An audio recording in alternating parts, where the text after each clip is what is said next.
తిరిగి BCN news కి స్వాగతం. ఏలూరు జిల్లా ద్వారకా తిరుమల చినవెంకన్న ఆలయంలో ముక్కోటి ఏకాదశి ఏర్పాట్లను గోపాలపురం ఎమ్మెల్యే మద్దిపాటి వెంకటరాజు, జిల్లా కలెక్టర్ వెట్టి సెల్వి, ఎస్పీ ప్రతాప్ శివకిషోర్ పరిశీలించారు. ముందుగా స్వామి అమ్మవార్లను దర్శించి ప్రత్యేక పూజలు నిర్వహించారు. అనంతరం క్యూ లైన్లను పరిశీలించారు. భక్తులకు కావాల్సిన సౌకర్యాలు 100, 200, 500 టికెట్లపై దర్శనాల సౌకర్యాలు, వీఐపీలకు, చిన్నపిల్లలకు, వృద్ధులకు, వికలాంగులకు, గోవింద స్వాములకు ఎటువంటి అసౌకర్యం కలగకుండా తగిన ఏర్పాట్లు చేయాలని అధికారులను ఆదేశించారు. ఏ చిన్న పొరపాటికి తావు లేకుండా భక్తులందరూ ఆధ్యాత్మిక ధోరణిలో స్వామివారిని దర్శించే విధంగా ఏర్పాట్లు ఉండాలని అన్నారు.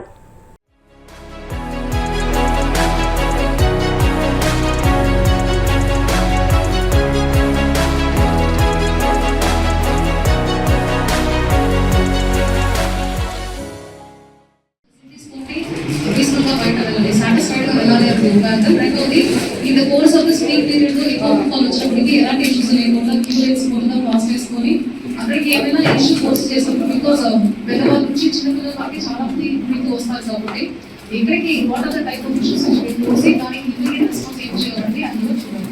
So first of what I observe this queue line management అంతా మన ఎస్పీ గారు చెప్పారు. వాటర్ సర్వే ఈ సంవత్సరం ఉద్దేశం ఏంటంటే గత సంవత్సరం కంటే ఇంకా బాగా చేయాలి. భక్తులు ఏదైతే ఒక ఆధ్యాత్మిక భావంతో చాలా ఆశలతో ఇక్కడికి వస్తారు, వాళ్ళు దర్శనం చేసుకున్న తర్వాత వాళ్ళకి ఆ భావన కలిగించాలి. ఎక్కడ కూడా వాళ్ళు చిన్న ఇబ్బంది కూడా కలగకూడదని ముఖ్య ఉద్దేశం. అయితే ఈ దర్శన సమయం కూడా ముహూర్తం ఉన్న దృష్ట్యా మీరందరూ కూడా ఒకే సందర్భం ఒకే సమయంలో ఎక్కువ దర్శనం జరగాలని కోరుకుంటారు కాబట్టి ఏ చిన్న ఇబ్బంది కలగకూడదు అనేది మా ఉద్దేశం. అంటే గత సంవత్సరం సుమారుగా 35,000 మంది దాకా దర్శనానికి వచ్చారనేది ఒక ప్రాథమిక అంచనా. ఈ సంవత్సరం అది ఇంకా ఎక్కువ పెరగవచ్చు. అది కూడా ఉదయం 4 గంటలకు ప్రారంభమైన దర్శనాలు 11, 12 గంటల వరకు కొంచెం ఎక్కువ దర్శనాలు జరుగుతాయి. కాబట్టి ఆ సందర్భంలో ఎలాంటి ఇబ్బంది కలగకుండా తీసుకోవాల్సిన చర్యల మీద ఇక్కడ ప్రభుత్వ అధికారులు, టెంపుల్ వారు అందరూ కూడా కూర్చుని ఒక చర్చించడం జరిగింది. అదేవిధంగా వచ్చే సంవత్సరం కూడా ఎలాగే జరుగుతుంది, ఇంకా బాగా జరుగుతుంది. ప్రతి సంవత్సరం జరిగే అంశం కాబట్టి నా విన్నపం ఏంటంటే ఈసారి జరిగే అంశాన్ని డాక్యుమెంటేషన్ చేయగలిగితే, ఒక ఎస్ఓపిని ప్రిపేర్ చేసుకోగలిగితే మనం భవిష్యత్తులో కూడా ఈ ఆపరేషన్స్ ఇంకా ఈజీగా ఉంటుంది. అందరం మనం ఏ టీమ్స్ ఫామ్ చేయాలి, ఎక్కడెక్కడ ఎంట్రీ పాయింట్స్ ఉంటాయి, ఎంట్రీ పాయింట్స్ ఎలా వెళ్తాం, అదేవిధంగా ఏ క్యూ లైన్స్ ఉంటాయి, ఏ టైంలో ఇంకా అవసరం అనుకుంటే నా విన్నపం టైం. ఏలూరు జిల్లా ఉంగుటూరు మండలం గోపీనాథపట్నంలోని శ్రీ భక్తాంజనేయ స్వామి ఆలయంలో ముక్కోటి ఏకాదశి 68వ వార్షిక మహోత్సవాలు ఘనంగా ప్రారంభమయ్యాయి. ఆలయ ధర్మకర్త, మాజీ మంత్రి కొట్టు సత్యనారాయణ కుటుంబ సభ్యుల ఆధ్వర్యంలో ఈ కార్యక్రమం జరుగుతుంది. కొట్టు సత్యనారాయణ, సౌదాని కుమారి దంపతులు, కొట్టు తాతాజీ దంపతులు కలశ పూజ కార్యక్రమంలో పాల్గొంటారు. విఘ్నేశ్వర పూజ, పంచహానిక దీక్ష, 6 రకాల ఫలాలతో సహస్రనామ పారాయణం, సుందరకాండ పారాయణం, హనుమాన్ చాలీసా తదితర పూజా కార్యక్రమాలు జరిగాయి.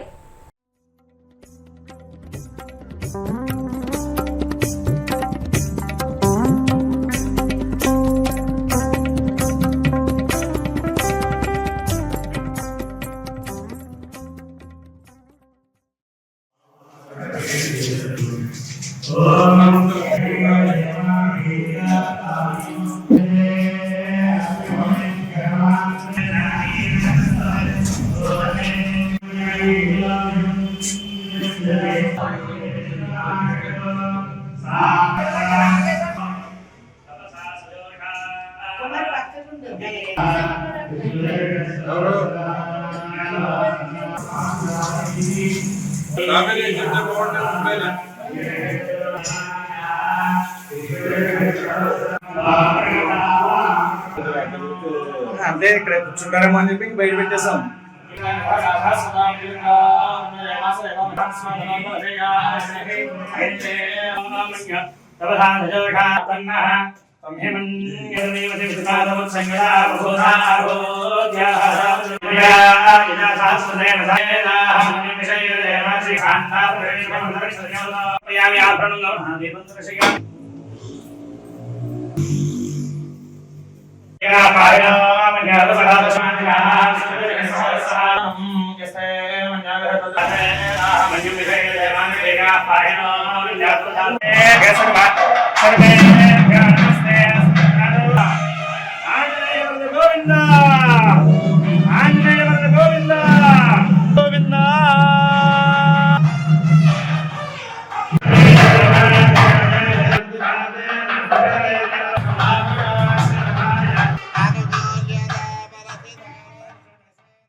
తారీఖు నవమి ఈ వైకుంఠ ముక్కోటి ఏకాదశి మహోత్సవ సందర్భంగా గోపినాథపట్నం ఉంగుటూరు మండలంలో గోపినాథపట్నం గ్రామంలో మరి వెలిసిన ప్రతిష్ఠించబడిన శ్రీ భక్తాంజనేయ స్వామి సీతారామ లక్ష్మణ భరత శత్రుఘ్న సమేత శ్రీ భక్తాంజనేయ స్వామి వారి ఆలయం నూతనంగా ఈ ఆలయాన్ని పూర్తిగా రాతి కట్టడంతో నిర్మించి స్వామిని దేశంలో ఉన్న నదీ జలాలు అన్నిటితో పాటు మానసరోవర్ నుంచి కూడా తీసుకొచ్చిన జలంతో వారికి అభిషేకం చేయించడం జరిగింది. పూర్తిగా అన్ని రకాల ద్రవ్యాలతోటి అభిషేక కార్యక్రమం ఈరోజు ప్రతిష్ట కార్యక్రమం అంకురార్పణ చేస్తాము. ఈ అంకురార్పణ చేసిన తర్వాత స్వామివారికి అభిషేకాలు పూర్తయిన తర్వాత మిగిలిన హోమాలన్నీ కూడా జరుగుతాయి. ప్రకాశం జిల్లాలో ఎర్రగొండపాలెం నియోజకవర్గంలో ఎమ్మెల్సీ రాంభూపాల్ రెడ్డి పర్యటించారు. ఈ సందర్భంగా ఆయన మాట్లాడుతూ టీడీపీ కార్యకర్తలు క్రమశిక్షణతో మెలగాలని అన్నారు. ప్రోటోకాల్ ప్రకారం ఫ్లెక్సీల్లో ఎమ్మెల్యేలు ఇన్ఛార్జీల ఫోటోలతో పాటు మండల అధ్యక్షుల ఫోటోలు తప్పనిసరిగా ఉండాలని సూచించారు. వచ్చే ఎన్నికలకు నియోజకవర్గ ఇన్ఛార్జిగా ఎరిక్షన్ బాబు బాధ్యతలు వహిస్తారని తెలియజేశారు. అందరికంటే వ్యక్తుల కన్నా పార్టీ గొప్పది. పార్టీ ఆదేశాలను ప్రతి ఒక్కరు కూడా శిరసా వహించాల్సిందే. అలాగే కొన్ని ప్రాంతాల్లో కొన్ని సమస్యలు రావడం జరుగుతోంది. తెలుగుదేశం పార్టీకి సంబంధించిన ఎవరైనా ఫ్లెక్సీలు వేయాలనుకున్నా ఆ ఫ్లెక్సీలలో గౌరవ చంద్రబాబు నాయుడు గారి ఫోటోలు, లోకేష్ బాబు గారి ఫోటోలు పెట్టే పక్షంలో ఖచ్చితంగా జిల్లా పార్టీ అధ్యక్షుని ఫోటోలు పెట్టాలి. అదేవిధంగా ఆ పార్లమెంటు సభ్యుని ఫోటోలు ఖచ్చితంగా పెట్టాలా.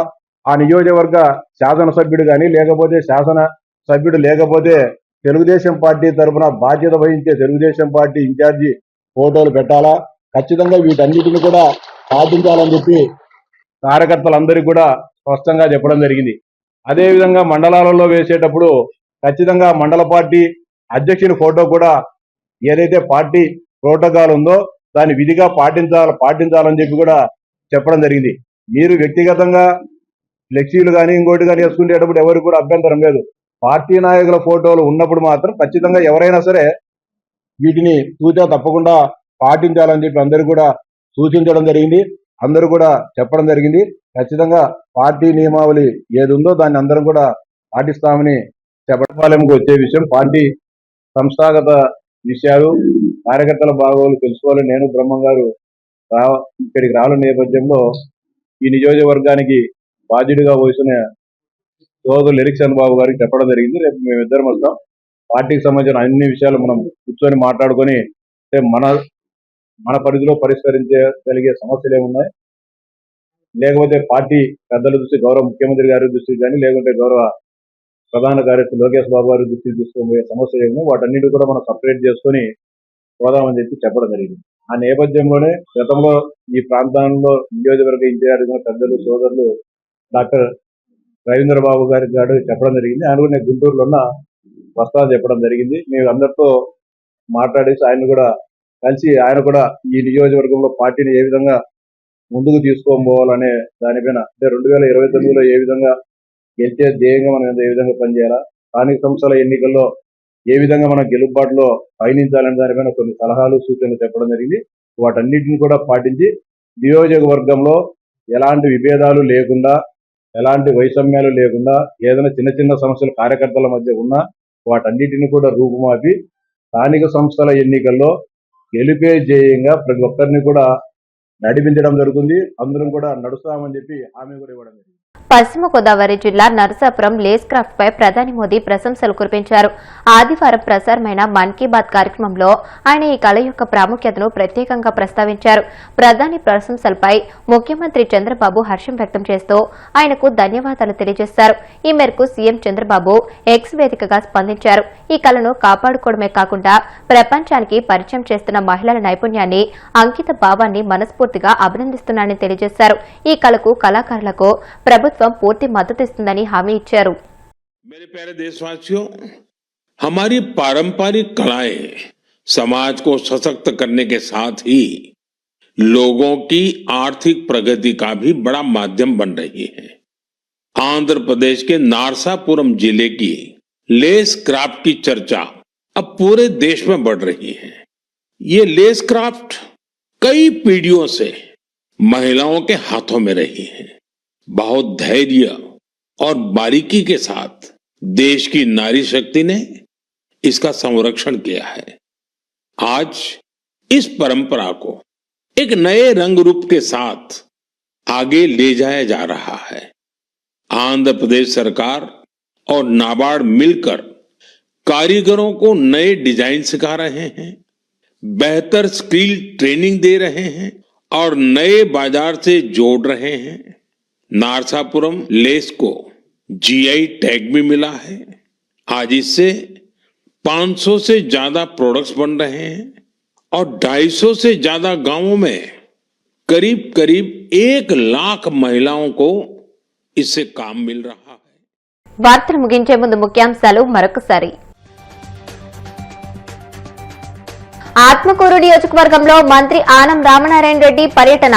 144 కోట్ల 50 లక్షల రూపాయలతో పలు అభివృద్ధి పనులకు శ్రీకారం. మంగళగిరిలో జనసేన పార్టీలో చేరిన పలువురు ఆర్యవైశ్యులు. పార్టీ సిద్ధాంతాలకు కట్టుబడి పనిచేయాలని కొత్త సభ్యులకు ఎమ్మెల్సీ నాగబాబు పిలుపు. జగన్ కు ప్రజల్లో వస్తున్న ఆదరణ చూసి కూటమి ప్రభుత్వం గుండెల్లో గుబులు మొదలైంది. విమర్శలు గుప్పించిన మాజీ హోంమంత్రి తానేటి వనిత. మన్ కీ బాత్ లో నర్సాపురం లేస్కలను ప్రస్తావించిన ప్రధాని మోదీ. ప్రధాని ప్రశంసలపై సోషల్ మీడియాలో ధన్యవాదాలు తెలియజేసిన సీఎం చంద్రబాబు. ఈ వార్తలు ఇంతటితో సమాప్తం. మరిన్ని వార్తల కోసం BCN digital YouTube channel, Facebook page ని ఫాలో అవ్వండి. అప్డేటెడ్ వార్తల కోసం ప్లీజ్ సబ్స్క్రైబ్.